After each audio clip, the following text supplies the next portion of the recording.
नमस्कार मित्रांनो, लाडकी बहीण योजनेच्या मे महिन्याचा हप्ता कधी येणार याची वाट पाहत असतानाच या योजनेतून जवळजवळ 3.5 कोटी रुपये रक्कम ही धनदांडग्या लाभार्थ्यांनी लुबाडली असल्याची माहिती शासनाकडून देण्यात आली आहे आणि ही रक्कम वसूल केली जाणार आहे.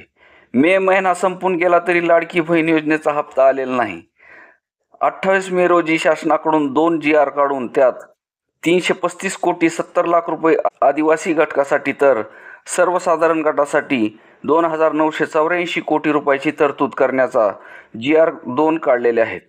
ही प्रक्रिया चालू असतानाच लाडकी बहीण योजनेच्या लाभार्थ्याची छाननी चालू आहे. अशातच जवळजवळ 2,500 लाभार्थी हे शासकीय कर्मचारी असून सुद्धा या योजनेचा लाभ घेत असल्याचे आढळून आले आहे. या शासकीय कर्मचारी महिला असून या योजनेचा अर्ज केला होता.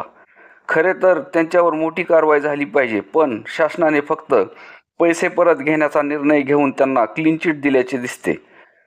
त्यामुळे आता आणखी कसून छाननी सुरू केली असून 4 चाकी वाहन असणाऱ्या व्यक्तीचा डाटा हा RTO विभागाकडून मागवला असून आणखी छाननी होणार आहे. त्यामुळे खरे लाभार्थी शिल्लक राहणार आहेत. मे महिन्याच्या हप्त्याचे नियोजन करण्यासाठी निधी वितरित केला असला तरी अद्यापपर्यंत तो कधी वितरित केला जाणार याची माहिती आदिती तटकरे यांनी दिलेली नाही. त्यामुळे कदाचित येत्या 10 तारखेच्या आत या हप्त्याचे वितरण केले जाऊ शकते. लाडकी बहीण योजनेत 21 ते 65 वयोगटातील महिलांना सहभागी होता येत असले तरी या योजनेत काही अटी आहेत. त्या म्हणजे ती व्यक्ती महाराष्ट्राची रहिवासी असावी, त्यासोबतच त्या लाभार्थ्याच्या घरात 4 चाकी वाहन नसावे, त्या कुटुंबात इन्कम टॅक्स भरणारा कोणीही नसावा आणि 2.5 लाखाच्या आत कुटुंबाचे उत्पन्न असावे. अशा काही प्रमुख अटी आहेत.